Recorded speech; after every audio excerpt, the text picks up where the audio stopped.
आज तारीख है 2 जनवरी 2026। 2026।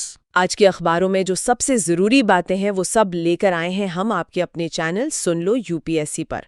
अब चाहे द हिंदू हो, इंडियन एक्सप्रेस हो या सरकारी वेबसाइट, हमने सब छान मारा है और लाए हैं सिर्फ वो बातें जो यूपीएससी एग्जाम के लिए वाकई काम आने वाली हैं। सो सिट बैक, रिलैक्स और सुनो वो एनालिसिस जो तुम्हारे मेंस और प्रीलिम्स दोनों में फ़र्क डाल देगा। ये है तुम्हारा डेली लर्निंग डोज, आसान जुबान में, फुल एक्सप्लेनेशन के साथ। तो चलिए शुरू करते हैं आज की पहली और सबसे बड़ी खबर के साथ। ये जुड़ी है पॉलिटी एंड गवर्नेंस से।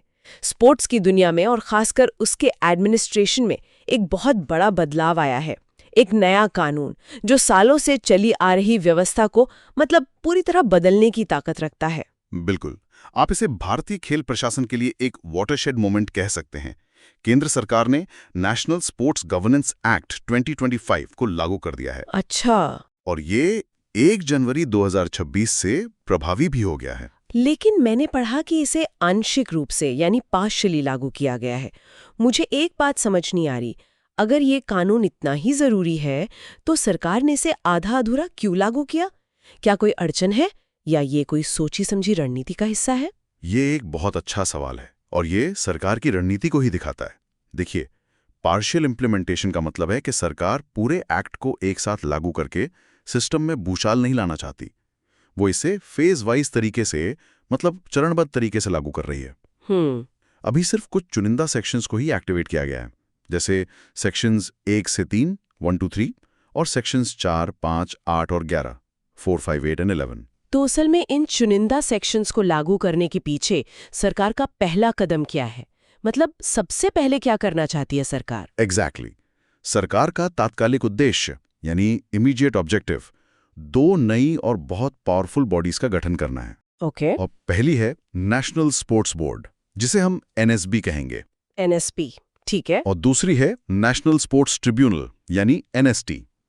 इन सेक्शंस को एक्टिवेट करने से इन दोनों संस्थाओं के गठन की जो कानूनी प्रक्रिया है वो तुरंत शुरू हो सकती है। सरकार पहले सिस्टम का एक ढांचा खड़ा करना चाहती है और फिर बाकी के प्रावधानों को धीरे धीरे लागू करेगी। समझ गई। तो प्रायोरिटी है इन 2 मेन पिलर्स को, एनएसबी और एनएसटी को खड़ा करना।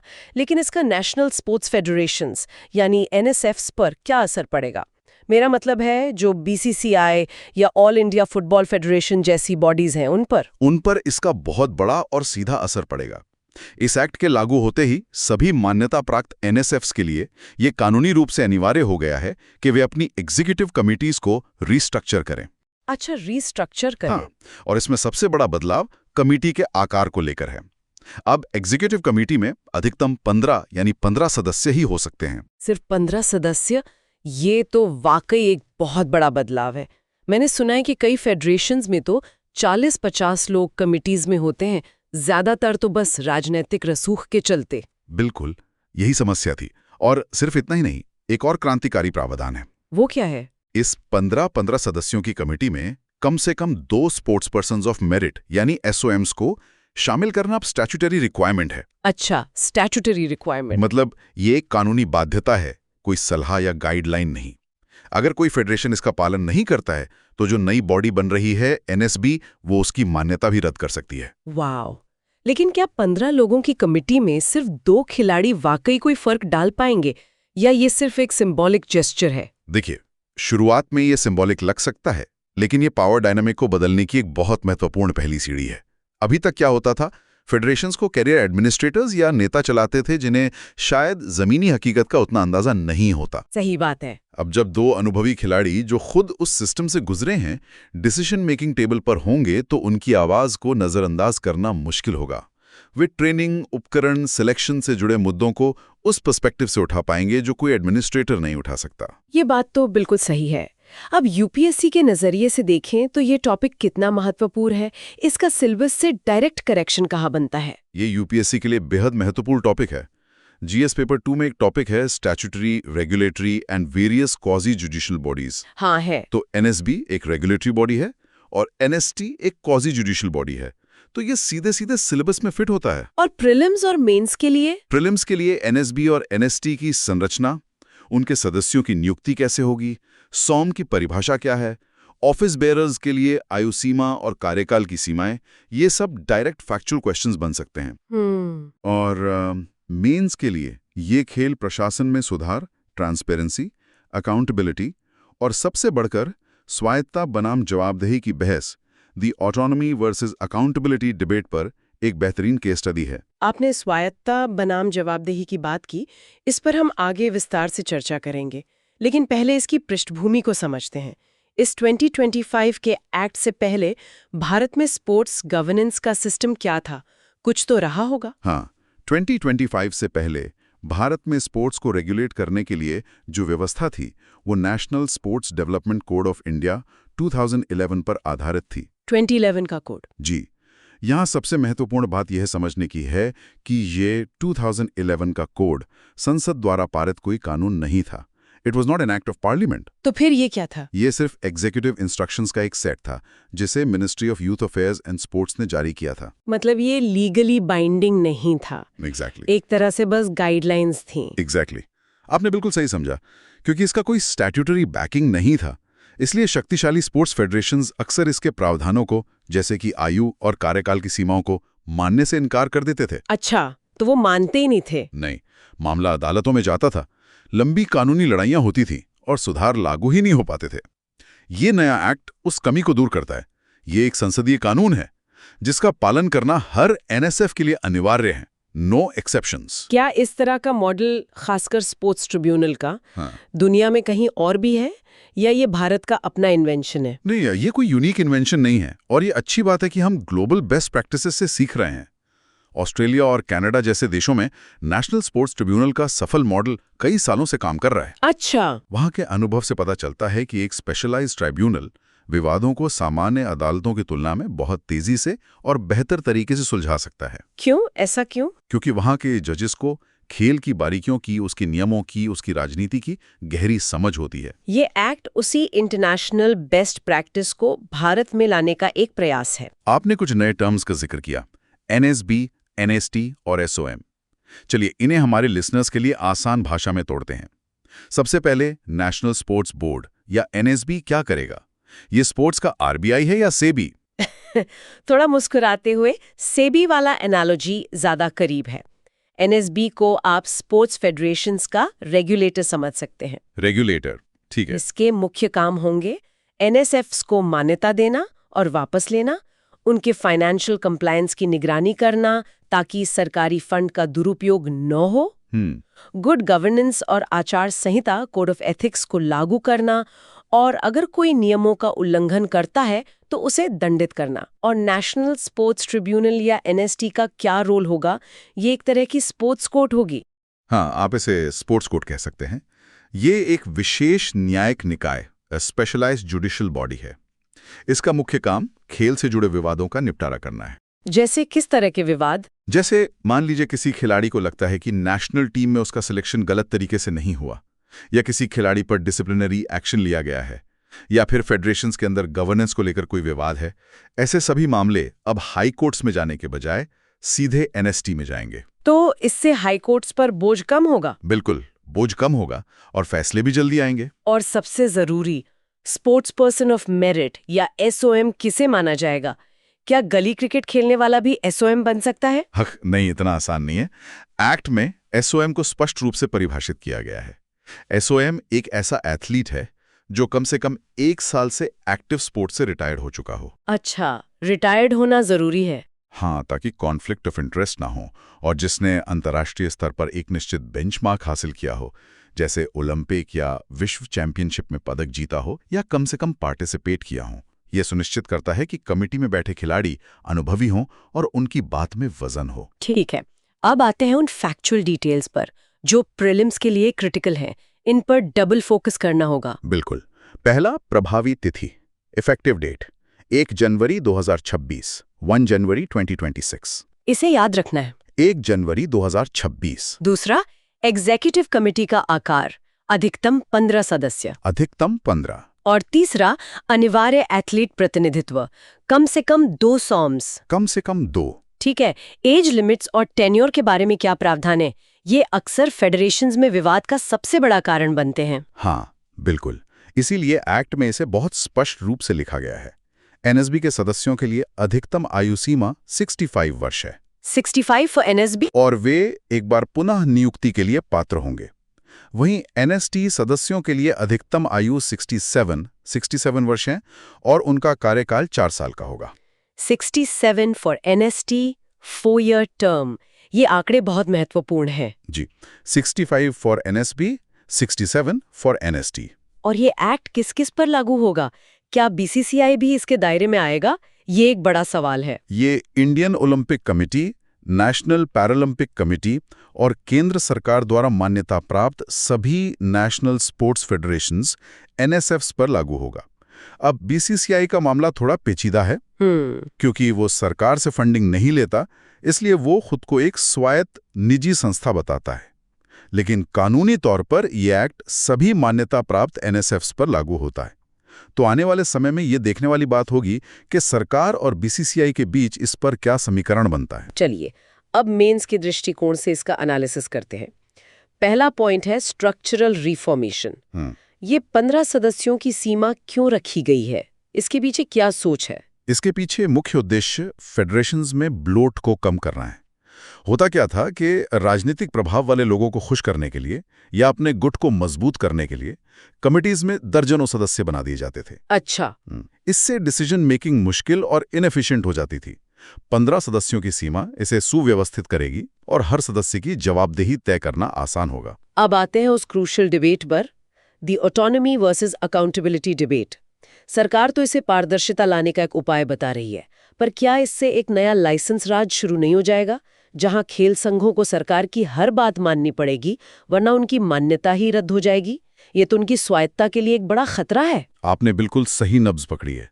ये इस कानून का सबसे विवादास्पद पहलू है और यही मेंस में एनालिसिस का कोर पॉइंट बनेगा। देखिए, सरकार का तर्क है कि जब एनएसएफएस सरकारी पैसा लेते हैं, जनता का पैसा लेते हैं, तो जनता के प्रति उनकी जवाबदेही बनती है और एनएसबी उसी अकाउंटेबिलिटी को सुनिश्चित करेगा। ये तर्क अपनी जगह सही है, लेकिन इसका दूसरा पहलू भी है। बिल्कुल। दूसरी तरफ इंटरनेशनल ओलंपिक कमेटी आईओसी का चार्टर सरकारी हस्तक्षेप को लेकर बहुत सख्त है। आईओसी का मानना है कि स्पोर्ट्स बॉडीज को राजनीतिक दबाव से स्वायत्त होना चाहिए। आलोचकों को यही डर है कि सरकार एनएसबी के जरिए एनएसएफ के दिन प्रतिदिन के कामों में, जैसे कि टीम चयन, कोच की नियुक्ति, इन सब में हस्तक्षेप कर सकती है। और अगर आईओसी को ऐसा लगा तो? अगर आईओसी को ऐसा लगता है तो वो भारतीय महासंघों को निलंबित भी कर सकता है, जैसा अतीत में बॉक्सिंग और आर्चरी फेडरेशंस के साथ हो चुका है। ये तो एक बहुत ही डेलिकेट बैलेंस है। तीसरा पॉइंट है डिस्प्यूट रेजोल्यूशन मैकेनिज्म। एनएसबी का महत्व क्या है? इसका महत्व बहुत ज्यादा है। अभी क्या होता है, कोई बड़ा टूर्नामेंट आने वाला होता है, जैसे ओलंपिक्स या एशियन गेम्स, और सिलेक्शन से नाखुश खिलाड़ी हाई कोर्ट चले जाते हैं। हाँ, ये तो हर बड़े इवेंट से पहले होता है। और कोर्ट के पास स्पोर्ट्स की टेक्निकल एक्सपर्टीज नहीं होती और प्रक्रिया में समय लगता है। इससे पूरे देश की तैयारी पर असर पड़ता है। एनएसओएम, जिसमें खेल विशेषज्ञ होंगे, ऐसे मामलों को हफ्तों में या शायद दिनों में निपटा सकता है। इससे एथलीटों का भविष्य अनिश्चितता में नहीं रहेगा। और चौथा पॉइंट, एथलीट सेंट्रिसिटी। एसओएम्स की अनिवार्य नियुक्ति से पावर डायनामिक कैसे बदलेगा? ये एक गेम चेंजर हो सकता है। ये पावर डायनामिक को प्रशासकों से एथलीटों की ओर स्थानांतरित शिफ्ट करने का एक सचेत प्रयास है। जब नीतियां बनेंगी तो सिर्फ एडमिनिस्ट्रेटिव ईज नहीं, बल्कि एथलीट कंफर्ट और परफॉर्मेंस को भी प्राथमिकता दी जाएगी। तो इसके शॉर्ट टर्म और लॉन्ग टर्म इम्प्लीकेशंस क्या होंगे? आगे की राह क्या है? शॉर्ट टर्म में एनएसएफ्स में थोड़ी प्रशासनिक उथल-पुथल देखने को मिलेगी। उन्हें अपने संविधान बदलने होंगे, नए नियमों के तहत चुनाव कराने होंगे। मीडियम टर्म में नेशनल स्पोर्ट्स इलेक्शन पैनल एनएसईपी द्वारा चुनाव मानकीकृत हो जाएंगे, जिससे चुनावी धांधली पर रोक लगेगी। और लॉन्ग टर्म में अगर यह सिस्टम सही से काम करता है तो हमें बेहतर संसाधन आवंटन, भ्रष्टाचार में कमी और परिणाम स्वरूप भारत के खेल पारिस्थितिकी तंत्र में एक बड़ा सुधार देखने को मिल सकता है। तो इसका निष्कर्ष क्या निकाले? इस कानून की सफलता 2 बातों पर निर्भर करेगी। पहली, एनएसएपी सदस्यों के लिए जो सर्च कम सिलेक्शन कमेटी बनेगी वो कितनी स्वतंत्र और निष्पक्ष है। अगर उसमें भी राजनीतिक नियुक्तियां होती हैं तो सुधार का उद्देश्य ही विफल हो जाएगा। सही बात है। और दूसरी, सरकार को आईओसी और अंतर्राष्ट्रीय महासंघों के साथ लगातार संवाद करना होगा ताकि ये सुनिश्चित हो सके कि इस एक्ट को सरकारी हस्तक्षेप के रूप में ना देखा जाए, बल्कि एक गुड गवर्नेंस रिफॉर्म के रूप में देखा जाए। इसे प्रिंसिपल डिस्टेंस कहते हैं। सरकार को खेल का प्रबंधन मैनेज नहीं करना चाहिए, बल्कि उसे विनियमित रेगुलेट करना चाहिए। भारत का सबसे साफ शहर, ये तमगा इंदौर ने 8 साल से अपने नाम कर रखा है। पर क्या हो जब इसी शहर की चमक के नीचे पीने के पानी की पाइपलाइन में जहर घुल रहा हो। ये कहानी है एक भयानक विरोधाभास की, जो गवर्नेंस और ह्यूमन राइट्स से जुड़ी है। बिल्कुल। इंदौर के भगीरथपुरा इलाके में दूषित पानी पीने से मरने वालों की आधिकारिक संख्या 4 हो गई है। हालांकि स्थानीय रिपोर्टों में यह आंकड़ा 14 तक बताया जा रहा है। मामले की गंभीरता का अंदाजा इसी बात से लगाया जा सकता है कि नेशनल ह्यूमन राइट्स कमीशन यानी NHRC ने इस पर सुओ मोटो कॉग्निजेंस लिया है। सुओ मोटो कॉग्निजेंस, इसका मतलब क्या है और ये पानी कितना दूषित था? सुओ मोटो कॉग्निजेंस का मतलब है कि NHRC ने मीडिया रिपोर्ट्स के आधार पर खुद ही इस मामले की जांच शुरू कर दी है, बिना किसी के याचिका दायर किए। ये दिखाता है कि मामला कितना गंभीर है और पानी के कंटैमिनेशन का स्तर बहुत खतरनाक था। जांच के लिए भेजे गए 70 पानी के नमूनों में से 26 में हानिकारक बैक्टीरियल संदूषण की पुष्टि हुई है। 70 में से 26? जी। NHRC ने मध्य प्रदेश के मुख्य सचिव को नोटिस जारी कर 2 सप्ताह के अंदर एक विस्तृत रिपोर्ट मांगी है। इस पूरे संकट का मूल कारण क्या था? ये कंटैमिनेशन हुआ कैसे? कारण जितना चौंकाने वाला है, उतना ही परेशान करने वाला भी है। जांच में पता चला कि इलाके को पानी सप्लाई करने वाली मुख्य नर्मदा जल आपूर्ति लाइन में रिसाव था। और सबसे भयानक बात यह है कि इस पाइपलाइन के ठीक ऊपर एक सार्वजनिक शौचालय बना हुआ था। क्या? पानी की पाइपलाइन के ऊपर शौचालय? जी। शौचालय से सीवेज का पानी रिसकर पीने के पानी की पाइपलाइन में मिल गया। ये तो एक आपराधिक लापरवाही लगती है। सोचकर भी अजीब लगता है कि एक शहर जो अपनी सड़कों पर एक कागज का टुकड़ा नहीं रहने देता, उसी शहर के लोगों के नलों में सीवेज का पानी आ रहा था। ये दिखाता है कि हम अक्सर उन चीजों को नजरअंदाज कर देते हैं जो आंखों के सामने नहीं होती। आपने सही कहा। ये out of sight out of mind वाला मामला है। इंदौर ने सतह की सफाई यानी कचरा प्रबंधन और सड़कों की सफाई में वाकई अनुकरणीय काम किया है। लेकिन इस घटना से पता चलता है कि भूमिगत बुनियादी ढांचा, अंडरग्राउंड इंफ्रास्ट्रक्चर, जैसे पानी और सीवेज की लाइनें पूरी तरह से उपेक्षित हैं। और UPSC सिलेबस में ये विषय कहाँ फिट बैठता है? ये कई जगहों पर फिट होता है। GS पेपर 2 में NHRC और स्वास्थ्य से संबंधित मुद्दे, और GS पेपर 3 में ये डिजास्टर मैनेजमेंट का एक क्लासिक केस है, एक मैन मेड डिजास्टर। मेंस में शहरी शासन की विफलताएं, सार्वजनिक सेवा वितरण में जवाबदेही और पानी का मानवाधिकार, इन सब पर प्रश्न बन सकता है। पानी के अधिकार का संवैधानिक आधार क्या है? क्या ये एक मौलिक अधिकार है? हमारा संविधान पानी को एक मौलिक अधिकार के रूप में सीधी तौर पर उल्लेख नहीं करता है, लेकिन सुप्रीम कोर्ट ने अपने कई फैसलों में इसकी व्याख्या की है। Subhash Kumar versus state of Bihar का एक ऐतिहासिक मामला है। उसमें सुप्रीम कोर्ट ने फैसला दिया था कि आर्टिकल 21 जो राइट टू लाइफ यानी जीवन के अधिकार की गारंटी देता है, उसके तहत स्वच्छ पर्यावरण और प्रदूषण मुक्त पानी का अधिकार भी एक मौलिक अधिकार है। तो इंदौर में जो हुआ वो सिर्फ एक प्रशासनिक चूक नहीं, बल्कि नागरिकों के मौलिक अधिकारों का हनन है। और क्या इसमें प्रशासनिक विफलता के भी सबूत है? मतलब क्या इसे रोका जा सकता था? बिल्कुल। रिपोर्ट्स के मुताबिक इस खराब पाइपलाइन को बदलने का टेंडर अगस्त 2025 में ही जारी हो गया था। अगस्त में? जी, अगस्त 2025 में। लेकिन 4 महीने तक नौकरशाही की देरी और लाल फीताशाही के कारण काम शुरू ही नहीं हुआ। अगर समय पर कार्रवाई होती तो इन मौतों को टाला जा सकता था। एक कॉन्सेप्ट है फीको ओरल ट्रांसमिशन, इसे आम भाषा में कैसे समझाएंगे? ये बीमारियों के फैलने का एक तरीका है। इसे आसान भाषा में समझें तो जब किसी संक्रमित व्यक्ति के मल यानी फीसीज में मौजूद कीटाणु जैसे ई कोलाई या सैल्मोनेला किसी तरह पीने के पानी या खाने में मिल जाते हैं और कोई स्वस्थ व्यक्ति उस दूषित पानी या खाने का सेवन कर लेता है, तो वो कीटाणु उसके शरीर में पहुंच जाते हैं। अच्छा। और पेट की गंभीर बीमारियों का कारण बनते हैं। इसे फीको ओरल ट्रांसमिशन कहते हैं। इंदौर में यही हुआ। शौचालय का सीवेज पीने के पानी में मिला और बीमारियां फैल गईं। मेंस के लिए इसके एनालिसिस के मुख्य बिंदु क्या होंगे? पहला तो सिस्टेमिक नेग्लिजेंस है, ये तो साफ दिख रहा है। बिल्कुल। पहला और सबसे महत्वपूर्ण बिंदु है सिस्टेमिक नेग्लिजेंस यानी प्रणालीगत लापरवाही। पानी की पाइपलाइन पर शौचालय का बनना सिर्फ एक गलती नहीं है, यह सिविल इंजीनियरिंग के बुनियादी मानदंडों का घोर उल्लंघन है। यह दिखाता है कि प्लानिंग और इंस्पेक्शन का पूरा सिस्टम ही विफल हो गया है। और जवाबदेही का क्या? अकाउंटेबिलिटी डेफिसिट, कुछ छोटे अधिकारियों को सस्पेंड कर दिया और मामला खत्म। यही दूसरा बिंदु है, अकाउंटेबिलिटी डेफिसिट, यानी जवाबदेही की कमी। हर ऐसी घटना के बाद कुछ छोटे अधिकारियों, जैसे जूनियर इंजीनियरों, को निलंबित कर दिया जाता है। लेकिन उन वरिष्ठ अधिकारियों का क्या, जिन्होंने टेंडर को महीनों तक रोके रखा? उनकी जवाबदेही तय नहीं होती। जब तक टॉप लेवल अकाउंटेबिलिटी नहीं होगी, ऐसी घटनाएं होती रहेंगी। और एनएचआरसी के हस्तक्षेप से क्या फर्क पड़ेगा? ये तीसरा महत्वपूर्ण बिंदु है। एनएचआरसी का हस्तक्षेप इस मुद्दे को एक स्थानीय प्रशासनिक चूक से ऊपर उठाकर राष्ट्रीय मानवाधिकार उल्लंघन के स्तर पर ले जाता है। यह राज्य सरकार पर दबाव बनाता है कि वो सिर्फ लीपापोती न करे, बल्कि ठोस कदम उठाए और पीड़ितों को मुआवजा दे। तो आगे की राह क्या होनी चाहिए? इसका स्थायी समाधान क्या है? समाधान दो स्तरीय होना चाहिए। पहला, टेक्नोलॉजी का उपयोग।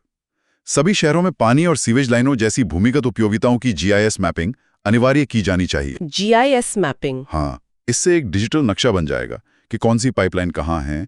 इससे पता चलेगा कि कहाँ पर पानी और सीवेज की लाइनें खतरनाक रूप से करीब हैं और उन्हें प्राथमिकता के आधार पर ठीक किया जा सकता है। और दूसरा है कम्युनिटी पार्टिसिपेशन। जल जीवन मिशन के तहत स्थानीय समुदायों को फील्ड टेस्ट किट्स FTKs देकर पानी की गुणवत्ता की निगरानी के लिए सशक्त बनाना चाहिए। जब लोग खुद अपने पानी की क्वालिटी जान सकेंगे तो वे नगर निगम पर बेहतर सेवा के लिए दबाव बना पाएंगे। प्रशासनिक लापरवाही तो जानलेवा होती ही है, लेकिन सरकार की नीतियां सीधे हमारी जेब और सेहत पर असर डालती हैं। और अब इकोनॉमी के सेक्शन में सरकार ने एक ऐसी ही नीति बदली है जो सिगरेट पीने वालों से जुड़ी है। हाँ, ये एक बहुत महत्वपूर्ण फिस्कल पॉलिसी शिफ्ट है। वित्त मंत्रालय ने सेंट्रल एक्साइज अमेंडमेंट एक्ट 2025 को अधिसूचित कर दिया है, जो 1 फरवरी 2026 से लागू होगा। अच्छा, 1 फरवरी से? जी। इस बदलाव का सार ये है कि यह जीएसटी कॉम्पेंसेशन सेस की जगह लेगा, जो मार्च 2026 में समाप्त हो रहा है। जीएसटी कॉम्पेंसेशन सेस की जगह सेंट्रल एक्साइज ड्यूटी, इसे थोड़ा विस्तार से समझाइए। ये सेस और ड्यूटी में क्या फर्क है? बिल्कुल। अब तक तंबाकू उत्पादों पर जीएसटी के ऊपर एक कॉम्पेंसेशन सेस लगता था। अब ये सेस खत्म हो जाएगा और उसकी जगह एक विशिष्ट सेंट्रल एक्साइज ड्यूटी लगेगी। इसके लिए एक नई स्लैब आधारित संरचना, स्लैब बेस्ड स्ट्रक्चर बनाई गई है। इसके अलावा पान मसाला पर एक नया हेल्थ नेशनल सिक्योरिटी सेस भी लगाया गया है। यूपीएससी एस्पिरेंट्स के लिए ये विषय क्यों महत्वपूर्ण है? यह जीएस पेपर 3 के लिए कोर टॉपिक है। सिलेबस में Indian economy, mobilisation of resources और गवर्नमेंट बजटिंग जैसे टॉपिक्स हैं। ये सीधे तौर पर उनसे जुड़ा है। अच्छा। प्रीलिम्स के लिए सेस और एक्साइज ड्यूटी के बीच का अंतर एक क्लासिक क्वेश्चन है। हाँ। मेंस के लिए इसके प्रभाव बहुत गहरे हैं। राजकोषीय संघवाद, फिस्कल फेडरलिज्म पर इसका क्या असर होगा? ये सार्वजनिक स्वास्थ्य नीति, पब्लिक हेल्थ पॉलिसी का एक उपकरण कैसे है? और सिन गुड्स का अर्थशास्त्र क्या है? पहले ये समझते हैं कि ये कॉम्पेंसेशन सेस समाप्त क्यों हो रहा है, इसकी कहानी क्या है? 2017 में जब जीएसटी आया तो राज्यों को डर था कि उन्हें राजस्व का नुकसान होगा। हाँ। केंद्र ने गारंटी दी कि 5 साल तक उनके राजस्व में 14% की सालाना वृद्धि सुनिश्चित की जाएगी। हाँ। और अगर कोई कमी होती है तो उसकी भरपाई एक कॉम्पेंसेशन सेस लगाकर की जाएगी, जो कुछ खास वस्तुओं पर लगता था। ये अवधि 2022 में खत्म हो गई थी, लेकिन पैंडेमिक के दौरान लिए गए ऋणों को चुकाने के लिए इसे मार्च 2026 तक बढ़ा दिया गया था। अब वो अवधि समाप्त हो रही है। तो सरकार को इस बदलाव की जरूरत क्यों पड़ी? सेस को ही जारी क्यों नहीं रखा? 2 मुख्य कारण थे। पहला, पब्लिक हेल्थ। अगर सेस खत्म हो जाता और कोई नया टैक्स न लगता तो सिगरेट और अन्य तंबाकू उत्पाद अचानक सस्ते हो जाते। इससे उनकी खपत, खासकर युवाओं में, बढ़ जाती। सही बात है। दूसरा कारण है रेवेन्यू। तंबाकू केंद्र और राज्यों दोनों के लिए राजस्व का एक बड़ा स्रोत है। सरकार इस रेवेन्यू स्ट्रीम को खोना नहीं चाहती थी। कुछ की कॉन्सेप्ट्स को भी क्लियर कर लेते हैं। सिन टैक्स क्या होता है? सिन टैक्स एक तरह का सुधारात्मक कर है। ये उन वस्तुओं पर लगाया जाता है जिन्हें समाज के लिए हानिकारक माना जाता है, जैसे शराब, तंबाकू। इसके 2 उद्देश्य होते हैं। पहला, इन उत्पादों को महंगा करके उनकी खपत को कम करना, और दूसरा, इन उत्पादों से होने वाले सामाजिक नुकसान, जैसे स्वास्थ्य सेवा पर खर्च की भरपाई के लिए राजस्व जुटाना। और specific duty versus ad valorem duty में क्या अंतर है? एड वैलोरम ड्यूटी वस्तु के मूल्य, वैल्यू पर एक प्रतिशत के रूप में लगाई जाती है, जैसे जीएसटी। अगर चीज 100 रुपए की है तो 18% जीएसटी, मतलब 18 रुपए। वही स्पेसिफिक ड्यूटी वस्तु की मात्रा या क्वांटिटी पर आधारित होती है, मूल्य पर नहीं। नई एक्साइज ड्यूटी एक स्पेसिफिक ड्यूटी है। ये प्रति 1000 सिगरेट स्टिक्स पर एक निश्चित राशि के रूप में लगाई गई है, चाहे उनकी कीमत कुछ भी हो। मोटे तौर पर सिगरेट की लंबाई और क्वालिटी के हिसाब से 3 अलग-अलग टैक्स रेट तय किए गए हैं, ताकि हर सेगमेंट पर टैक्स का बोझ बढ़े। ठीक है, अब मेंस के लिए इसका गहरा विश्लेषण करते हैं। फिस्कल फेडरलिज्म पर इसका क्या असर होगा? ये सबसे महत्वपूर्ण बिंदु लगता है। ये वास्तव में सबसे महत्वपूर्ण बिंदु है। इसे ऐसे समझिए, कॉम्पेंसेशन सेस एक गुल्लक की तरह था, जिसकी चाबी सिर्फ केंद्र के पास थी।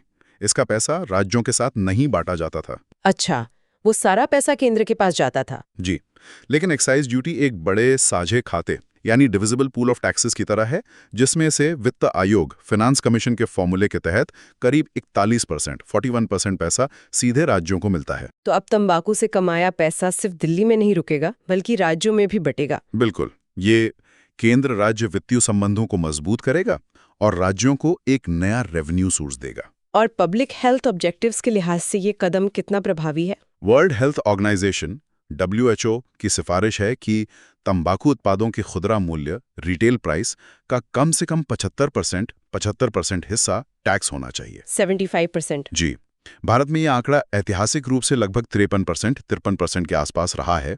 ये नई बढ़ोतरी इस टैक्स बर्डन को 75% के वैश्विक मानक के करीब ले जाने का एक प्रयास है। लेकिन इंडस्ट्री तो कह रही है कि इससे स्मगलिंग बढ़ेगी। ये एक बहुत जायज चिंता है। खबर आते ही ITC के शेयरों में लगभग 10% गिरावट आई। उद्योग का तर्क हमेशा की तरह यह है कि बहुत ज्यादा टैक्स लगाने से कानूनी सिगरेट व्यापार खत्म हो जाएगा और अवैध तस्करी वाली सिगरेट का बाजार बढ़ेगा। तो इसका समाधान क्या है? समाधान ये है कि सिर्फ टैक्स बढ़ाना काफी नहीं है। सार्वजनिक स्वास्थ्य के लक्ष्यों को प्राप्त करने के लिए इसे तस्करी, स्मगलिंग और अवैध व्यापार के खिलाफ सख्त प्रवर्तन के साथ जोड़ना होगा। अर्थव्यवस्था से जुड़ी अगली खबर GST कलेक्शन के आंकड़ों पर है। जी, दिसंबर 2025 के लिए सकल GST राजस्व 1.75 लाख करोड़ रहा है। यह पिछले साल के इसी महीने की तुलना में 6.1% की वृद्धि है। 6.1% की वृद्धि, ये तो ठीक लगती है। हाँ, हेडलाइन नंबर तो ठीक है, लेकिन असली कहानी आंकड़ों के अंदर छिपी है। तो वो क्या है? असली कहानी है केस शेप्ड रिकवरी की।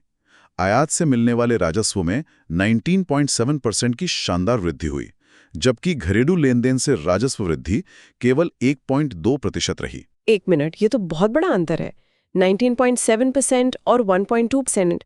इसका मतलब है कि हम बाहर से आने वाली चीजों पर ज्यादा खर्च कर रहे हैं और देश के अंदर बनी चीजों पर कम। बिल्कुल, आपने एकदम सही पकड़ा। केस शेप रिकवरी का मतलब है कि अर्थव्यवस्था के अलग अलग हिस्से अलग अलग दिशाओं में जा रहे हैं। आयात GST में तेज वृद्धि ये दिखाती है कि महंगी आयातित वस्तुओं जैसे लग्जरी कारें, आईफोन्स, जिनकी खपत अमीर लोग करते हैं, उनकी मांग बहुत मजबूत है। ये के का ऊपर जाता हुआ डंडा है। और घरेलू GST में सुस्ती? घरेलू GST में सिर्फ 1.2% 1.2% की धीमी वृद्धि ये संकेत देती है कि घरेलू बाजार में बड़े पैमाने पर खपत, मास कंजम्पशन, यानी आम लोगों द्वारा खरीदी जाने वाली चीजों की मांग सुस्त है। ये के का नीचे जाता हुआ डंडा है। तो अमीर और संगठित क्षेत्र अच्छा कर रहा है, जबकि आम आदमी और असंगठित क्षेत्र दबाव में है। लेकिन इन आंकड़ों में एक अच्छी बात भी है, वो है रिफंड में 31% की वृद्धि। इसका क्या मतलब है? हाँ, ये टैक्स एडमिनिस्ट्रेशन एफिशिएंसी का एक सकारात्मक संकेत है।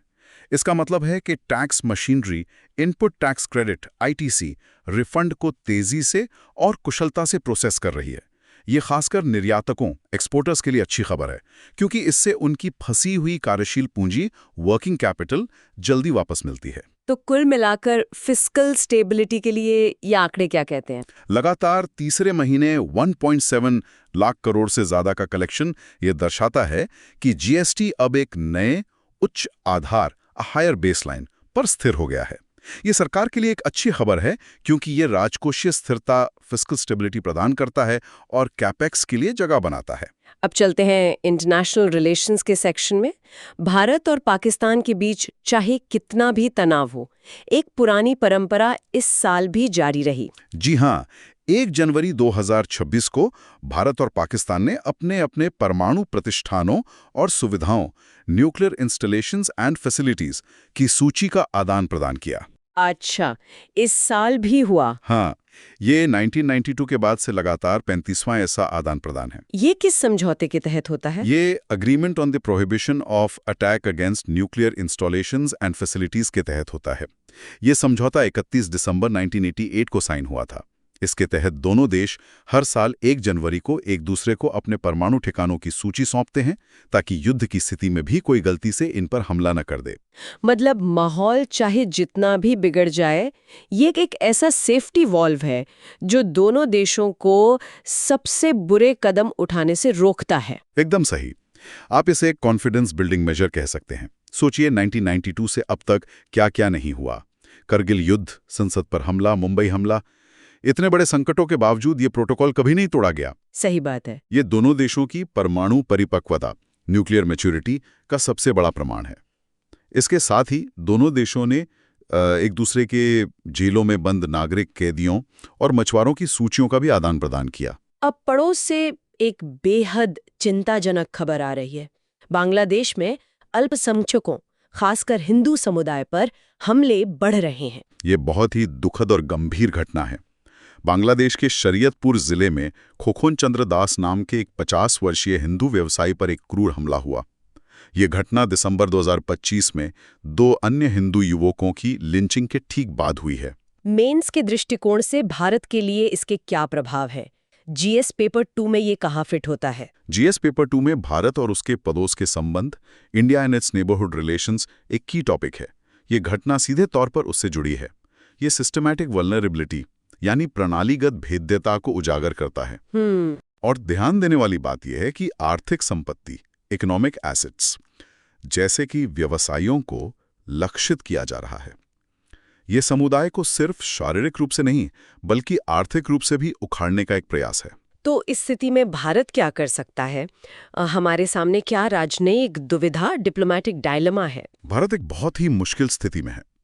एक तरफ भारत की विदेश नीति का एक मुख्य सिद्धांत है नॉन इंटरफेरेंस, यानी दूसरे देशों के आंतरिक मामलों में हस्तक्षेप ना करना। सही। लेकिन दूसरी तरफ भारत पर एक नैतिक और घरेलू राजनीतिक दबाव है कि वो पड़ोस में हिंदुओं की रक्षा करे। ये मुद्दा सीधे तौर पर सीएए जैसे संवेदनशील विषयों से भी जुड़ जाता है। तो भारत को क्या करना चाहिए? भारत को स्ट्रैटेजिक पेशेंस यानी रणनीतिक धैर्य से काम लेना होगा। भारत को बांग्लादेश की अंतरिम सरकार के साथ कूटनीतिक रूप से जुड़ना होगा और अल्पसंख्यकों की सुरक्षा के लिए आश्वासन की मांग करनी होगी। लेकिन ऐसा करते हुए उसे अलग थलग करने से बचना होगा। और क्या इसका भारत की आंतरिक सुरक्षा पर भी कोई असर पड़ सकता है? हाँ, और ये एक बहुत गंभीर चिंता का विषय है।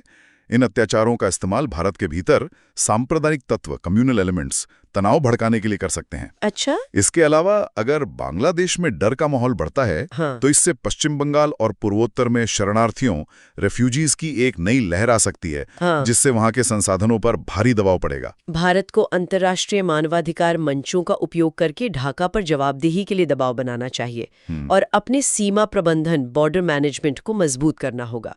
चलिए अब कुछ अच्छी खबरों की तरफ बढ़ते हैं। इंफ्रास्ट्रक्चर और टेक्नोलॉजी के क्षेत्र से 2 बड़ी और सकारात्मक खबरें हैं। पहली खबर भारतीय रेलवे से है। वंदे भारत अब स्लीपर कोच के साथ आ रही है। जी हाँ, ये एक बहुप्रतीक्षित विकास है। रेल मंत्री अश्विनी वैष्णव ने पुष्टि की है कि पहली वंदे भारत स्लीपर ट्रेन जनवरी 2026 के मध्य तक शुरू हो जाएगी। अरे वाह! और इसका रूट क्या होगा? इसका उद्घाटन मार्ग भी बहुत रणनीतिक रूप से चुना गया है। ये गुवाहाटी, असम को कोलकाता, हावड़ा, पश्चिम बंगाल से जोड़ेगी। इसकी स्पीड क्या होगी? इस ट्रेन ने 180 किलोमीटर प्रति घंटे की गति से अपना ट्रायल सफलतापूर्वक पूरा कर लिया है।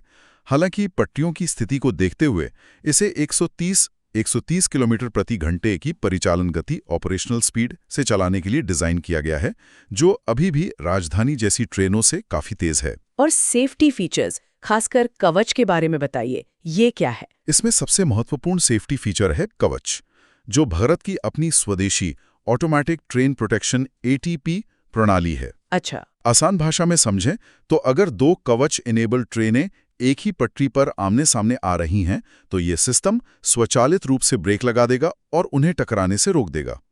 ये सिग्नल पासिंग ए डेंजर एस्पेड को भी रोकता है, यानी अगर ड्राइवर रेड सिग्नल को अनदेखा करता है तो भी ट्रेन अपने आप रुक जाएगी। मेंस के लिए इसका विश्लेषण करते हैं। पहला, स्ट्रेटेजिक कनेक्टिविटी। गुवाहाटी कोलकाता मार्ग का क्या महत्व है? ये चुनाव बहुत ही रणनीतिक है। ये सरकार की एक्ट ईस्ट नीति को मजबूत करता है। पूर्वोत्तर नॉर्थ ईस्ट को देश के बाकी हिस्सों से जोड़ने के लिए तेज और आरामदायक परिवहन बहुत जरूरी है। ये मार्ग न केवल यात्रियों के लिए यात्रा के समय को कम करेगा, बल्कि व्यापार और पर्यटन को भी बढ़ावा देगा। दूसरा, टेक्नोलॉजिकल इंडिजिनाइजेशन यानी तकनीकी स्वदेशीकरण। Vande Bharat sleeper make in India का एक बेहतरीन उदाहरण है। पहले एक समय था जब हम राजधानी और शताब्दी के लिए कोच टेक्नोलॉजी जर्मनी से आयात करते थे। आज हम न केवल अपनी विश्व स्तरीय ट्रेनें बना रहे हैं, बल्कि उन्हें निर्यात करने की भी सोच रहे हैं। ये आत्मनिर्भर भारत की कहानी को बयां करता है। और तीसरा, इकोनॉमिक वायबिलिटी। यह किन यात्रियों को टारगेट कर रही है? ये ट्रेन उन मिसिंग मिडल यात्रियों को लक्षित कर रही है। ये वो यात्री हैं जो हवाई यात्रा को बहुत महंगा पाते हैं, लेकिन पारंपरिक ट्रेनों के मुकाबले ज्यादा आराम और गति चाहते हैं। वंदे भारत स्लीपर हवाई जहाज जैसी सुविधाएं ट्रेन की कीमत पर प्रदान करके प्रीमियम यात्रा सेगमेंट, प्रीमियम ट्रैवल सेगमेंट में रेलवे की हिस्सेदारी वापस लाने का लक्ष्य रखती है। अब बात करते हैं अंतरिक्ष की। इसरो ने 2026 के लिए अपने महत्वाकांक्षी प्लान का खुलासा किया है। जी, ISRO के लिए आने वाले कुछ महीने बहुत एक्शन पैक्ड रहने वाले हैं। इसरो मार्च 2026 तक 7 मिशन लॉन्च करने की योजना बना रहा है। 7 मिशन? जी, इसमें सबसे प्रमुख है G1 यानी गगनयान 1 मानव रहित मिशन। ये मार्च 2026 में होगा और इसमें ह्यूमनॉइड रोबोट व्योमित्र को अंतरिक्ष में भेजा जाएगा। और एक और बड़ा मील का पत्थर है PSLV C62 का प्रक्षेपण। उसकी क्या खासियत है? PSLV C62 का प्रक्षेपण ऐतिहासिक होगा। ये पहला PSLV होगा जिसे पूरी तरह से उद्योग संघ इंडस्ट्री कंसोर्शियम यानी HAL-L&T द्वारा बनाया गया है। अच्छा, मतलब इसरो ने नहीं बनाया? इसरो की देखरेख में बना है, पर बनाया HAL-L&T ने है। ये एक बहुत बड़ा संरचनात्मक बदलाव, हिस्टोरिक स्ट्रक्चरल शिफ्ट है। ये दिखाता है कि इसरो अब अपनी भूमिका बदल रहा है। अब वो निर्माता और ऑपरेटर से एक R&D इकाई में बदल रहा है। गगनयान G1 का मुख्य उद्देश्य क्या है और ह्यूमन रेटिंग का क्या मतलब है? गगनयान G1 भारत के मानव अंतरिक्ष उड़ान कार्यक्रम का पहला मानव रहित कक्षीय परीक्षण है, uncrewed orbital test flight. Human rating का मतलब है रॉकेट और कैप्सूल को इंसानों को ले जाने के लिए सर्टिफाइबली सेफ बनाना। इसमें रिलायबिलिटी और सेफ्टी के स्टैंडर्ड्स किसी सामान्य सैटेलाइट लॉन्च से कई गुना ज्यादा होते हैं। ग्लूशी मिशन में life support system, re entry के दौरान हीट शील्ड का प्रदर्शन और पैराशूट सिस्टम, इन सब का परीक्षण किया जाएगा। एक और मिशन है TDS-01। इसका क्या उद्देश्य है और इलेक्ट्रिक प्रोपल्जन क्या होता है? TDS-01 का पूरा नाम है टेक्नोलॉजी डेमोन्स्ट्रेशन सैटेलाइट। इसका मुख्य उद्देश्य इलेक्ट्रिक प्रोपल्शन सिस्टम्स EPS का अंतरिक्ष में परीक्षण करना है। Electric propulsion? हाँ, पारंपरिक रॉकेट रासायनिक ईंधन केमिकल फ्यूल का उपयोग करते हैं जो बहुत भारी होता है। इलेक्ट्रिक प्रोपल्शन में बिजली का उपयोग करके आयोन्स को बहुत तेज गति से बाहर फेंका जाता है, जिससे थ्रस्ट पैदा होता है। इसका सबसे बड़ा फायदा यह है कि ये ईंधन के वजन को लगभग 90% तक कम कर देता है। और ब्लूबर्ड मिशन? ब्लूबर्ड मिशन एक पूरी तरह से वाणिज्यिक प्रक्षेपण कमर्शियल लॉन्च है। इसे ISRO की वाणिज्यिक शाखा new space India limited NSIL एक अमेरिकन ग्राहक के लिए अंजाम देगी। ये दिखाता है कि भारत अब वैश्विक लॉन्च बाजार में एक गंभीर खिलाड़ी बन चुका है। साइंस एंड इनोवेशन से एक और बड़ी खबर है, ओला इलेक्ट्रिक ने बैटरी टेक्नोलॉजी में एक बड़ी सफलता हासिल की है। जी हाँ, ये भारत की EV क्रांति और ऊर्जा सुरक्षा के लिए बहुत बड़ी खबर है। ओला इलेक्ट्रिक ने 4680 भारत सेल के सफल विकास की घोषणा की है। 4680 भारत सेल? जी, ये ड्राई इलेक्ट्रोड टेक्नोलॉजी का उपयोग करने वाला भारत का पहला स्वदेशी रूप से विकसित लिथियम आयन सेल है। ये 4680 और ड्राई इलेक्ट्रोड टेक्नोलॉजी क्या है? 4680 सेल का फॉर्म फैक्टर है, यानी उसका आकार। इसका मतलब है 46 mm व्यास और 80 mm ऊंचाई। ये सेल पारंपरिक सेलों की तुलना में 5 गुना अधिक ऊर्जा संग्रहित करते हैं, जिससे लागत कम होती है। और ड्राई इलेक्ट्रोड टेक्नोलॉजी, इसे बैटरी निर्माण का होली ग्रेल क्यों कहा जा रहा है? पारंपरिक बैटरी निर्माण प्रक्रिया में जहरीले सॉल्वेंट के साथ एक घोल बनाया जाता है, जिसे फिर विशाल ओवन में सुखाया जाता है। ये प्रक्रिया बहुत ज्यादा ऊर्जा की खपत करती है और महंगी है। अच्छा। ड्राई इलेक्ट्रोड टेक्नोलॉजी इस गीले घोल और सुखाने के चरण को पूरी तरह से समाप्त कर देती है। इसमें सूखी सामग्री को सीधे फॉइल पर चिपका दिया जाता है। इससे ऊर्जा की खपत, लागत और फैक्ट्री का आकार तीनों में भारी कमी आती है। टेस्ला ने इस तकनीक का बीड़ा उठाया है और अब ओला का इसे भारत में विकसित करना एक बहुत बड़ी उपलब्धि है। इसके रणनीतिक निहितार्थ क्या है? सबसे बड़ा निहितार्थ है एनर्जी सिक्योरिटी, यानी ऊर्जा सुरक्षा। अभी भारत अपने ईवी के लिए लगभग सभी लिथियम आयन सेल चीन या दक्षिण कोरिया से आयात करता है। ये एक बहुत बड़ी निर्भरता है। बिल्कुल। 4680 भारत सेल का स्वदेशी उत्पादन इस निर्भरता को कम करेगा और भारत की आपूर्ति श्रृंखला सप्लाई चेन को सुरक्षित बनाएगा। ये एडवांस केमिस्ट्री सेल भंडारण के लिए सरकार की PLI योजना के पूरी तरह से अनुरूप है। चलिए अब रुख करते हैं न्यायपालिका की ओर, जहां से एक महत्वपूर्ण फैसला आया है जो IPC की धारा 498A की व्याख्या से संबंधित है। जी, ये बिलाइड स्वागत Kumar versus state of Telangana का मामला है। सुप्रीम कोर्ट ने एक अहम फैसले में कहा है कि पति का वित्तीय प्रभुत्व यानी फाइनेंशियल डोमिनेंस या पत्नी से घरेलू खर्चों का पाई का हिसाब मांगना अपने आप में कानून के तहत क्रूरता नहीं माना जाएगा। ये तो एक बहुत ही न्यूआंस्ड फैसला लगता है, लेकिन क्या इससे महिलाओं की सुरक्षा कमजोर होगी? क्या ये आर्थिक शोषण को एक तरह से सामान्य नहीं बना देगा? ये एक दोधारी तलवार है और आपकी चिंता जायज है।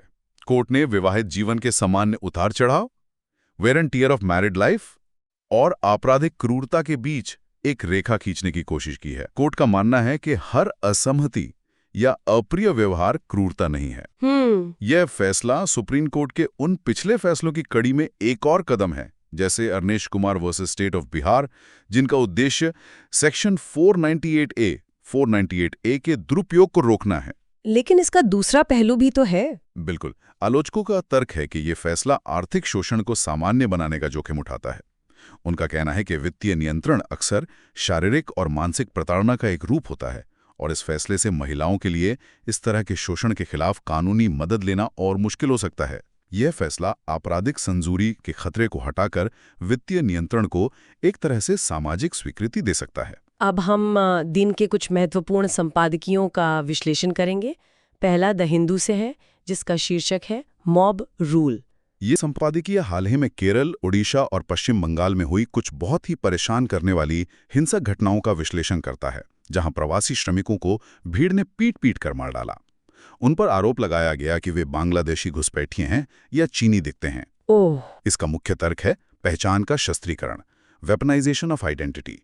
संपादकीय का कहना है कि राजनेताओं द्वारा की जाने वाली भड़काऊ बयानबाजी अब जमीनी स्तर पर सतर्कतावाद को बढ़ावा दे रही है। और ये हमारे संविधान के लिए भी एक खतरा है। बिल्कुल। ये हमारे संविधान के आर्टिकल 1911D और 11E पर सीधा हमला है, जो हर भारतीय को देश में कहीं भी आने जाने और बसने की स्वतंत्रता देता है।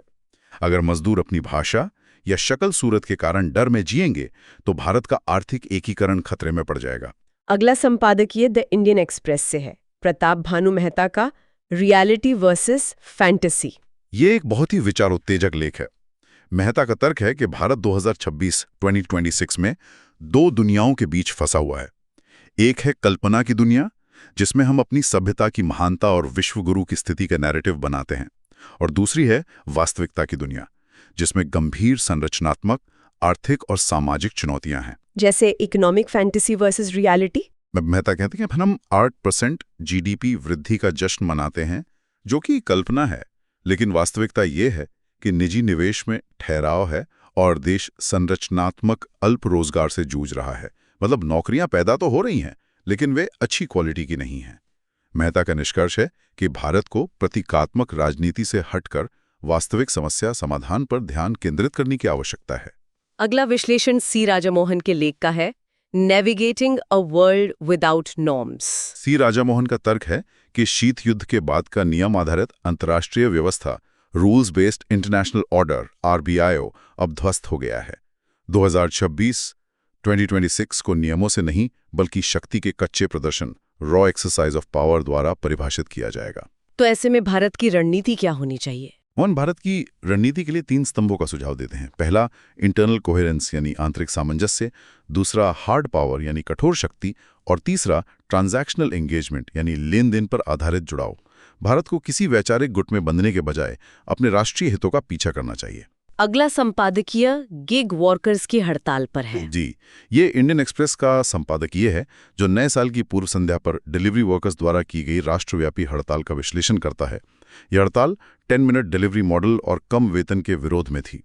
संपादकीय दो मुख्य बातें कहता है। पहला, गति की मानवीय लागत, the human cost of speed, और दूसरा है रेगुलेटरी गैप यानी नियामक कमी। कोड ऑन सोशल सिक्योरिटी 2020 में गिग वर्कर्स को तो मान्यता दी गई है, लेकिन यह अभी तक पूरी तरह से लागू नहीं हुआ है। और अंतिम संपादकीय जलवायु परिवर्तन पर है। इसमें कहा गया है कि पेरिस समझौते को अब 1 दशक हो गया है और इसकी प्रभावशीलता पर गंभीर सवाल उठ रहे हैं। तापमान वृद्धि को 1.5 डिग्री सेल्सियस तक सीमित रखने का लक्ष्य अब लगभग असंभव सा लग रहा है। इसके 2 मुख्य कारण बताए गए हैं। पहला, यूएस एग्जिट फैक्टर, और दूसरा ईयू का सीबैम यानी कार्बन बॉर्डर एडजस्टमेंट मैकेनिज्म, जिसे हरित संरक्षणवाद यानी ग्रीन प्रोटेक्शनिज्म के एक उपकरण के रूप में देखा जा रहा है। तो ये थे विस्तृत विश्लेषण। अब समय है प्रीलिम्स के लिए कुछ क्विक फैक्ट्स का। हम हर तथ्य को संक्षेप में और उसकी इंपॉर्टेंस के साथ समझाएंगे। बिल्कुल। पहला फैक्ट है नीलस सिक्किमेंसिस। ये क्या है? ये कोलम्बोला या स्प्रिंग टेल की एक नई प्रजाति है जो सिक्किम में खोजी गई है। इसकी खासियत ये है कि ये आईलेस है, यानी इसकी आंखें नहीं हैं। अच्छा, दूसरा, पोर्टुला का भारत। यह एक फूल वाले पौधे की नई प्रजाति है जो राजस्थान की अरावली पहाड़ियों में मिली है। ये एक सक्यूलेंट पौधा है। तीसरा, गगनयान जीवन। यह इसरो का पहला मानव रहित मिशन है जो मार्च 2026 के लिए निर्धारित है। इसमें ह्यूमनॉइड रोबोट व्योमित्रा को भेजा जाएगा। चौथा, व्योमित्रा। व्योमित्रा इसरो द्वारा विकसित एक आधा मानव जैसा महिला रोबोट है। पांचवा, सेक्शन 498A IPC। ये पति और उसके रिश्तेदारों द्वारा की जाने वाली क्रूरता से संबंधित कानून है जिस पर सुप्रीम कोर्ट का हालिया फैसला आया है। छठा, कवच। यह भारत की स्वदेशी ऑटोमेटिक ट्रेन प्रोटेक्शन ATP प्रणाली है जो ट्रेनों को टकराने से रोकती है। सातवां, आर्टिकल 269A। यह संवैधानिक प्रावधान अंतर्राज्यीय व्यापार पर लगने वाले GST यानी IGST से संबंधित है। आठवां, sports person of merit SOM। इन्हें नेशनल स्पोर्ट्स गवर्नेंस एक्ट 2025 में परिभाषित किया गया है। नौवां, नेशनल स्पोर्ट्स बोर्ड NSB। ये खेल महासंघों को विनियमित करने के लिए नया वैधानिक निकाय है। सदस्यों की आयु सीमा 65 वर्ष होगी। 10वां, नेशनल स्पोर्ट्स ट्रिब्यूनल। ये खेल विवादों के लिए नया न्यायिक निकाय है। सदस्यों की आयु सीमा 67 वर्ष होगी। 11वां, इलेक्ट्रिक प्रोपल्शन सिस्टम EPS। ये ISRO के TDS-01 उपग्रह द्वारा परीक्षण की जाने वाली एक उन्नत तकनीक है जो ईंधन की खपत कम करती है। 12वां, माघ मेला 2026। यह प्रयागराज में संगम तट पर लगने वाला एक वार्षिक धार्मिक मेला है। 13वां, सेंट्रल एक्साइज ड्यूटी। यह माल के उत्पादन या निर्माण पर लगने वाला एक अप्रत्यक्ष कर है। 14वां, NHRC कॉम्पोजिशन। NHRC में एक अध्यक्ष जो रिटायर्ड CJI या सुप्रीम कोर्ट के जज हों और अन्य सदस्य होते हैं। 15वां, right to water. Supreme court की व्याख्या के अनुसार ये आर्टिकल 21 के तहत एक निहित मौलिक अधिकार है। 16वां, जोन रैन ममदानी। वे न्यूयॉर्क शहर के पहले दक्षिण एशियाई मुस्लिम मेयर बने हैं। 17वां, रामनाथ गोयनका साहित्य सम्मान। यह the new Indian express group द्वारा स्थापित एक प्रतिष्ठित साहित्यिक पुरस्कार है। 18वां, विमान बांग्लादेश। यह बांग्लादेश की राष्ट्रीय एयरलाइन है। 19वां, खोखोन चंद्र दास। बांग्लादेश के शरीयतपुर में भीड़ हिंसा के शिकार हुए हिंदू व्यवसायी। 20वां, सेनेगल। यह एक पश्चिम अफ्रीकी राष्ट्र है जिसकी राजधानी डकार है। 21वां, मॉरिशस। यह हिंद महासागर में एक द्वीप राष्ट्र है। इसके प्रधानमंत्री हैं नवीन चंद्र रामगुलाम। 22वां, सुबर्णरेखा रिवर। यह नदी झारखंड, पश्चिम बंगाल और ओडिशा से होकर बहती है। 23वां, माउंट डुकोनो। यह इंडोनेशिया में एक सक्रिय ज्वालामुखी है। 24वां, शिपकीला पास। यह हिमाचल प्रदेश में तिब्बत सीमा पर स्थित एक पहाड़ी दर्रा है। 25वां, नेफिथ्रोमाइसिन। यह भारत की पहली स्वदेशी रूप से खोजी गई एंटीबायोटिक है। 26वां, agreement on prohibition of attack against nuclear installations. ये 1988 का भारत पाकिस्तान समझौता है जिसके तहत हर साल 1 जनवरी को सूची का आदान प्रदान होता है। 27वां, जीएसटी कंपनसेशन सेस। ये एक उपकर था जो राज्यों को मुआवजा देने के लिए था और 2026 में समाप्त हो रहा है। 28वां ड्राई इलेक्ट्रोड टेक्नोलॉजी। ये ओला के 4680 सेल में प्रयुक्त एक उन्नत बैटरी निर्माण प्रक्रिया है। 29वां सैफायर फूड्स देवयानी इंटरनेशनल। ये क्विक सर्विस रेस्टोरेंट QSR क्षेत्र में एक बड़ा कॉर्पोरेट विलय है। और 30वां क्रैंस मोंटाना। ये स्विट्जरलैंड में एक प्रसिद्ध स्की रिसॉर्ट है जो हाल ही में आग की घटना के कारण खबरों में था। अब मेंस के लिए 2 डैश प्रश्नों पर चर्चा करते हैं। हम सिर्फ प्रश्न नहीं बताएंगे बल्कि उनके मॉडल उत्तर की एक विस्तृत रूपरेखा पर भी बात करेंगे। पहला प्रश्न जीएस पेपर 2 से है। प्रश्न है, वैधानिक सुधार सुशासन के लिए एक आवश्यक लेकिन अपर्याप्त शर्त है। खेल निकायों की स्वायत्तता को पारदर्शिता और जवाबदेही की आवश्यकता के साथ संतुलित करने के संदर्भ में राष्ट्रीय खेल शासन अधिनियम 2025 का समालोचनात्मक विश्लेषण करें। 250 शब्द। यह एक बेहतरीन विश्लेषणात्मक प्रश्न है। इंट्रोडक्शन में आपको अधिनियम के 1 जनवरी 2026 से आंशिक प्रवर्तन का उल्लेख करते हुए शुरुआत करनी चाहिए और ये बताना चाहिए कि ये सुधार क्यों लाया गया। बॉडी पैराग्राफ 1 में आपको अधिनियम की सकारात्मक विशेषताओं पर प्रकाश डालना चाहिए। NSB, NST, SOMS, आयु कार्यकाल सीमा, ये सब दिखाते हैं कि यह एक आवश्यक सुधार क्यों है। और बॉडी 2 में चुनौतियों पर बात करनी होगी, जहां अपर्याप्त शर्त वाले हिस्से को एड्रेस करना है। बिल्कुल। बॉडी पैराग्राफ 2 में आपको स्वायत्तता बनाम नियंत्रण, ऑटोनॉमी वर्सेस कंट्रोल की बहस पर गहराई से चर्चा करनी होगी। आप IOC चार्टर का उल्लेख कर सकते हैं और बता सकते हैं कि कैसे सरकारी हस्तक्षेप का खतरा है। बॉडी पैराग्राफ 3 में आपको यह तर्क देना चाहिए कि सिर्फ कानून संस्कृति को ठीक नहीं कर सकते। सफलता के लिए प्रशासकों की सामंती मानसिकता, फ्यूडल माइंडसेट को बदलना होगा। और निष्कर्ष कंक्लूजन में आपको प्रिंसिपल्ड डिस्टेंस की अवधारणा को अपनाना होगा और एक फॉरवर्ड लुकिंग स्टेटमेंट देना होगा कि सफलता कार्यान्वयन की स्वतंत्रता पर निर्भर करेगी। बहुत बढ़िया। अब दूसरा प्रश्न जीएस पेपर 3 से। प्रश्न है, जीएसटी मुआवजा उपकर की समाप्ति के साथ सरकार ने तंबाकू उत्पादों के लिए केंद्रीय उत्पाद शुल्क पर वापसी की है। राजकोषीय संघवाद और सार्वजनिक स्वास्थ्य नीति पर इस बदलाव के प्रभावों पर चर्चा करें। 150 शब्द। यह एक सीधा प्रश्न है। इंट्रोडक्शन में सेंट्रल एक्साइज अमेंडमेंट एक्ट 2025 का उल्लेख करें और बताएं कि यह क्यों लाया गया। ठीक है। बॉडी के पहले हिस्से फिस्कल फेडरलिज्म में सेस से एक्साइज ड्यूटी में बदलाव के मूल अंतर को समझाना होगा कि कैसे एक्साइज ड्यूटी डिविजिबल पूल का हिस्सा है और इससे राज्यों को कैसे फायदा होगा। दूसरे हिस्से पब्लिक हेल्थ में WHO के 75% टैक्स के बेंचमार्क का उल्लेख करें और बताएं कि यह कदम उस दिशा में कैसे है। और इसका निष्कर्ष कंक्लूजन में एक संतुलित टिप्पणी करें कि यह कदम राजस्व सुरक्षा, संघीय बंटवारे और स्वास्थ्य उद्देश्यों के बीच एक अच्छा संतुलन बनाता है, लेकिन अवैध व्यापार के खिलाफ प्रवर्तन महत्वपूर्ण होगा। चलिए अब आज की चर्चा के आधार पर अपनी समझ का परीक्षण करते हैं। मैं एक एक करके 5 प्रश्न पूछूंगी। Q1 national sports governance act 2025 के संदर्भ में निम्नलिखित कथनों पर विचार करें। 1. ये नेशनल स्पोर्ट्स फेडरेशंस को मान्यता देने के लिए एक नेशनल स्पोर्ट्स बोर्ड NSB की स्थापना करता है। 2. ये NSFs की एग्जीक्यूटिव कमेटी में कम से कम 2 sports persons of merit SOMs को शामिल करना अनिवार्य करता है। 3. इस अधिनियम के तहत स्थापित नेशनल स्पोर्ट्स ट्राइब्यूनल NST के पास खेल से संबंधित आपराधिक मामलों की सुनवाई करने की शक्ति है। ऊपर दिए गए कथनों में से कौन सा से सही है? A. केवल 1, B. केवल 1 और 2, C. केवल 2 और 3, D. 1, 2 और 3। इसका विश्लेषण करते हैं। कथन 1 और 2 बिल्कुल सही हैं, जैसा हमने चर्चा की, लेकिन कथन 3 गलत है। NST खेल से जुड़े सिविल और शासन संबंधी विवादों को सुनेगा, न कि आपराधिक मामलों जैसे मर्डर या चोरी को। वो पुलिस और सामान्य अदालतों का काम है। इसलिए सही उत्तर है B. 1 और 2 केवल। Q3 नीलस सिक्किमेंसिस, जिसे हाल ही में भारत में खोजा गया, किसकी एक प्रजाति है? A. सुवर्ण रेखा में पाए जाने वाली मीठे पानी की मछली, B. बिना आंखों वाला मिट्टी में रहने वाला सूक्ष्म आर्थ्रोपोड, C. अरावली का एक फूल वाला पौधा, डी बंगाल की खाड़ी का एक गहरे समुद्र का स्क्विड। ये एक फैक्चुअल क्वेश्चन है। पोटोला का भारत अरावली का पौधा है।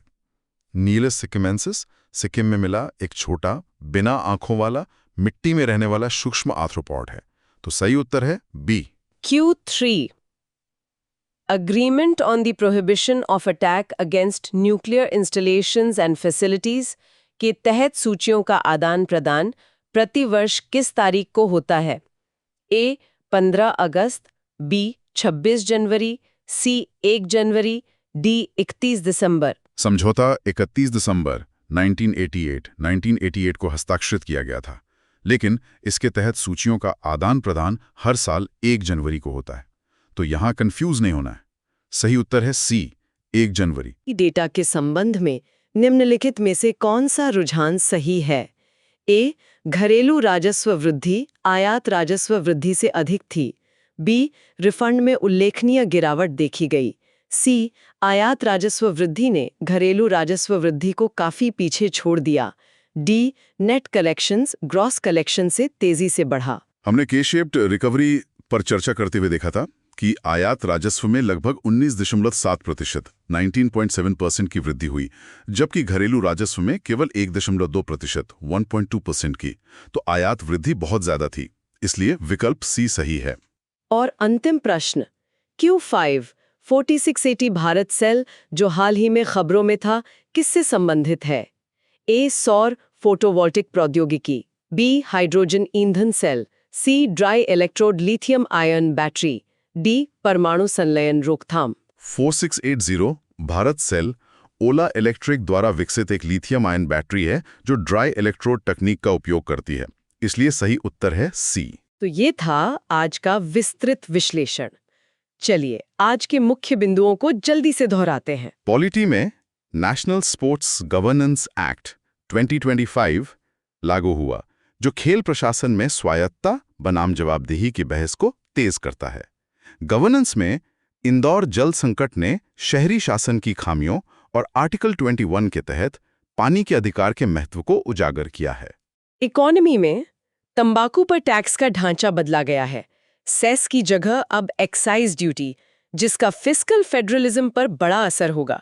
और जीएसटी डेटा के शेप्ड रिकवरी का संकेत दे रहा है। टेक और इंफ्रा में इसरो का 2026 का रोड मैप और ओला की 4680 सेल मेक इन इंडिया की सफलता को दिखाते हैं।